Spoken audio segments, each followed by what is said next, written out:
C'est à présent l'heure de notre séquence mensuelle Le droit des affaires. C'est votre affaire avec l'OHADA dans ce 3e numéro. Tout sur le contrat, tout ce qu'il faut savoir pour prévenir des conflits dans vos relations d'affaires.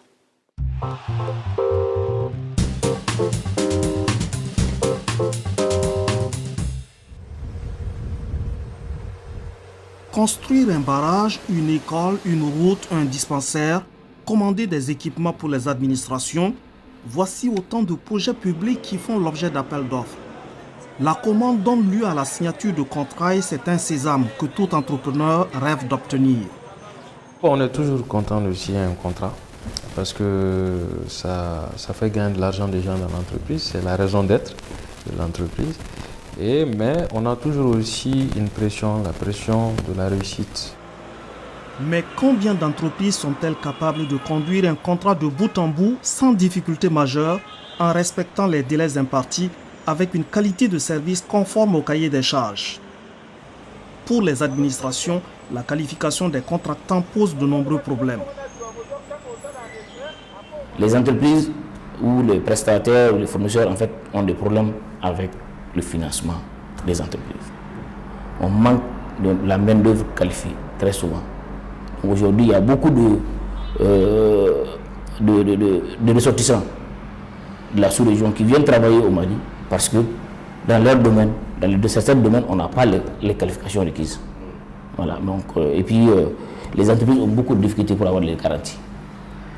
Voilà, et parce que nos entreprises sont pratiquement des entreprises artisanales. La structuration de nos entreprises ne répond pas au standing normal. Un contrat avec l'État, une organisation ou un fournisseur doit garantir la réalisation d'un projet, mais aussi prévenir d'éventuels conflits. Il précise dans des termes clairs les objectifs à atteindre, les obligations des parties, les coûts des prestations, les échéances de paiement et de livraison. Il identifie les instances à saisir en cas de difficulté et de conflit.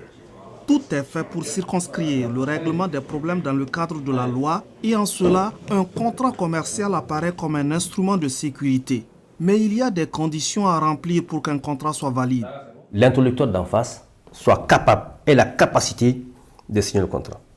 Il faut également le consentement. Il ne faudrait pas que moi je signe le contrat parce qu'il y a une baïonnette derrière moi ou bien parce que quelque part on me fait chanter. Donc ça veut dire que le consentement est vicié. Lorsque le consentement est vicié, le contrat est nul.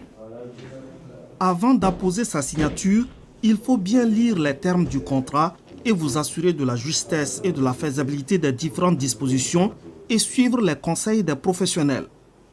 On s'assure que la partie avec qui on va contracter, notamment l'acheteur, a une surface financière liquide pour pouvoir payer. Et c'est une affaire de confiance. Après la rédaction des contrats, nous prenons la précaution de les enregistrer. N'est-ce pas? Pour que l'enregistrement est très important parce qu'elle donne date certaine. Sinon, un contrat signé entre nous aujourd'hui, demain, je peux produire un autre. Une chose est de pouvoir signer un contrat, une autre est de réussir sa mise en œuvre. Un dépassement des échéances de livraison peut déclencher un train de sanctions de la part de l'administration. Mais la faute ne revient pas toujours à l'entreprise. Si le contrat, par exemple, doit être exécuté dans un délai de 30 jours et que dans ce délai, vous avez prévu un retour des différentes correspondances en 48 heures et que l'administrateur ne réagit pas, c'est que dans la chaîne, au moment du règlement, vous êtes pénalisé. Des cas de force majeure peuvent jouer sur l'exécution du contrat. Quand par exemple la commande concerne un matériel spécifié dans l'appel d'offres, mais qu'on ne trouve plus au moment de la mise en œuvre du contrat. Quand une grève retarde la livraison du matériel nécessaire, ou encore quand des intempéries surviennent et retardent les travaux. Un contrat ne peut jamais être sécurisé à 100%, mais quelle que soit la situation, il y a des cadres de dialogue, des voies de recours. On sent qu'une entreprise a des problèmes et on vient à lui pour essayer de l'aider, voilà, à trouver des solutions.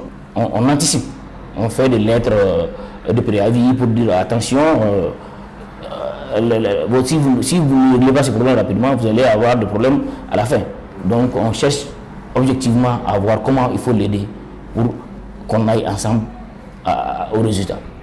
En général, l'entreprise reçoit une avance de démarrage des travaux. La trésorerie doit être bien gérée pour éviter que des problèmes d'argent ne jouent sur la bonne exécution du contrat. Mais il y a une chose qu'il faut faire extrêmement attention. C'est dès que vous avez les marchés, la première acompte, ce n'est pas votre argent. La première acompte, ce n'est pas régler tous vos problèmes que vous devez régler, des services rendus, etc., etc. Mais il faut d'abord chercher à être sur le terrain pour au moins, dans l'exécution de travaux, faire de votre mieux pour que ce que vous avez eu comme gain, ce qu'on appelle les acomptes, puisse être à la mesure d'avoir fait un travail qui est moins non, juste ou plus de ce que vous avez reçu. Une commande bien exécutée est une note d'excellence pour l'entreprise et une porte ouverte vers d'autres marchés.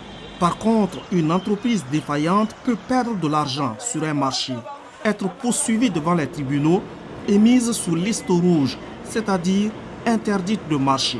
À bon entendeur, salut.